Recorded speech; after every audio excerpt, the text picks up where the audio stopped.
And there's a lot going on in the world of Brianna Wu. She's the co-founder of the all-female online gaming company Giant Space Cat. You might remember she waded into the controversy over women in gaming last fall, tweeting about the misogyny of the online movement Gamergate and the fact that women characters in the games are victims of rape and violence. Gamers involved with Gamergate responded with threats of rape and violence and doxing, revealing her personal information. She said she had to flee her home. Yesterday, BuzzFeed reported that it tracked down one of those online tormentors, and he now says he was kidding. He's actually a comic, and he says the Gamergate world has now turned on him. But Brianna Wu is taking his and other death threats seriously. This week, she announced she's pulling her studio out of PAX East. That's a huge gaming festival. After the event, organizers Penny Arcade denied her request for extra security for her staffers. Penny Arcade says they feel they are providing adequate security for all. Brianna Wu joins us in the studio just to look at all of this and start by responding to this 20-year-old that told BuzzFeed that he's part of an extreme comedy troupe in Rhode Island and his online threats to you were a joke. It didn't seem like a joke to me or my employees. This has had, it's had a terrible psychological impact on me, on the women I work with. And I kind of don't understand what the joke can be. I've had 57 separate death threats in the last 5 months. Some of them very actionable. I can't understand what could possibly be funny about adding to that. He now says that the gamer world, online harassers, now think, well, you were kidding. We're not kidding. Yeah. And they don't like the fact that he was kidding. Now they're going after him. Yeah. A little bit of payback there, perhaps. But well, I wouldn't wish this kind of harassment on anyone, but I hope he learns this isn't a game. This has very serious consequences for people's lives. Well, So tell us, what were some of the things that were said? So he sent me videos, holding up the knife and saying, I'm going to murder you with this knife, Assassin's Creed style.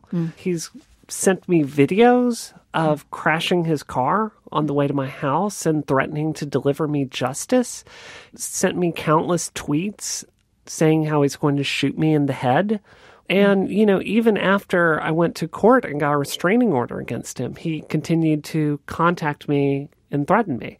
So, I'm going to tell you, the judge probably isn't going to think that, violating his restraining order was a hilarious joke. So are you going to take, now that you know who he is, are you going to take legal action against him? If anything, this is going to redouble it. The reason I have chosen to spend some of my very limited time in my career fighting harassment is because this isn't just about me. This is about all women in tech. And, if someone is thinking it's enjoyable to harass and threaten to kill a woman in the industry, we have to take a stand on that. And the precedent here that he's setting, that this can just, this is hilarious. That's even more dangerous. Yeah. And I also want to say, if you look at the psychology of people that do finally face trials for threatening to kill women, it's very predictable that that's what they say. Hey, it's just a joke. So put that aside. That leaves the GameGate participants for whom it's not a joke. Tell us what's behind this. You and other women were asking for what? We just want to have careers like the men in this field do. It's not complicated. Here in the gamer world, there's been an explosion of female gamers, women that like to play games.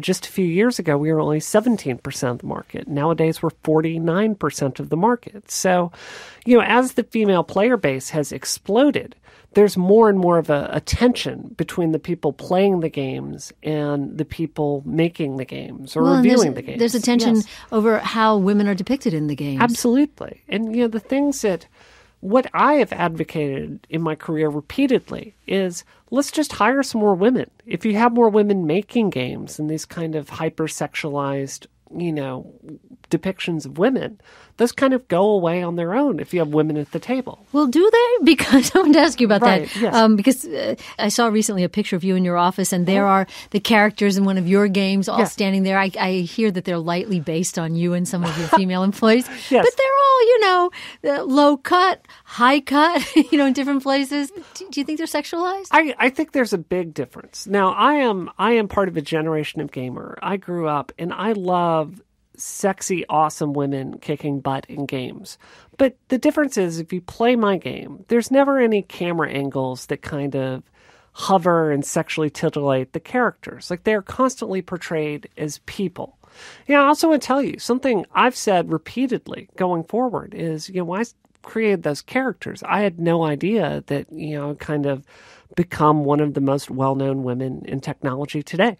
Those characters that you looked at, we're actually redoing all the character designs for our PC release because I realize we have a responsibility to portray women differently. And so how are you going to do that? And by the way, when I say kind of sexualized, they are in the way that Superwoman was. I mean, it's that kind of cartoonish thing. That's how strength in women has been depicted for decades now. Busty muscularity. Right. But how would you make it different? Well, what we're doing is we're simply adding armor, to the characters. And I also think that as we're going forward, we have to think about new ways to portray women. I mean, I did not realize this when I started Giant Space Cat 4 years ago, but there are a lot of women out there that are frustrated with never seeing their body type represented in media. There are a lot of women, they're 40, that are frustrated with there never being depictions of women older than 20 in video games. I think the problem isn't that you can't show sexy, strong, powerful women. I think the problem is that's the only way women are ever depicted. And for me as a studio leader, I'm very happy to look at my work, to critically evaluate it, to listen to the women that are telling me their opinions on it, and to change direction. If we don't listen to that feedback, who's going to? Well, Brianna, this is exactly what the Gamergate haters, online, object to. Yeah. They say that they've drawn a line. There's no place for social commentary in gaming. I think it's ridiculous. I enjoy Call of Duty, for instance. This is a very powerful video game, but it's ultimately a game that kind of glorifies militarism, violence, and imperialism. That in and of itself is certainly a political statement. Choosing to ignore something is a political statement. So you're saying that you're making that comment on it is equal to their creating it in the first place. Exactly. I don't think you can create art outside of political context. And I think if you're a gamer, we've wanted so long for games to be considered serious art. And that knife cuts both ways. If you're going to say games are art, just like a movie is art, that's going to include artistic critique, and that's going to include a feminist critique. If you're just tuning in, that's Brianna Wu, co-founder of the online game developer Giant Space Cat. Ever since she started weighing in online about the depiction of women in games, she's been hit with threats, so much so that she says she doesn't feel safe taking her company to the huge gaming convention PAX East in March because she said the show's backers denied her request for extra security. Brianna, playing devil's advocate, is that truly their responsibility? If you want extra protection, maybe you could hire it. I am going forward for it. Because you're still going to be on a panel. I have 2 panels I'm on, and that's a huge professional honor to be invited to speak at PAX East. And remind me, your concern was not about you, it was about your employees being on the trade show floor. So something about Giant Space Cat and my company that people should know is we've made a very conscious decision to be the company that will treat women with utter professionalism. And often that includes mothers. My co-founder is a mother of a 3-year-old girl. I have another employee that's going to have a baby in 2 months. And when these employees are coming to me and saying, Brianna, I don't feel safe being in this environment, I have a moral responsibility to listen to them and to take that seriously. Like, that's what we do differently than other game companies. Well, so you are not going to put them on the floor without extra protection, but you are going to provide yourself some and be on the panels. Correct. What happens when a company like yours is not on the floor at PAX East? Well, it has a terrible economic impact for us. We clocked last year when our studio is much smaller. We estimated that we showed our game to 1,500 people a day for 3 days. I did press nonstop. That's a lot of eyeballs that are not going to be on our game. So that has a devastating economic impact for my company and ultimately the women that work for me, their jobs. Adding to the economic impact you've already had from Gamergate. Yeah, I've lost so much sleep over this. I waste at least a day a week dealing with law enforcement on it.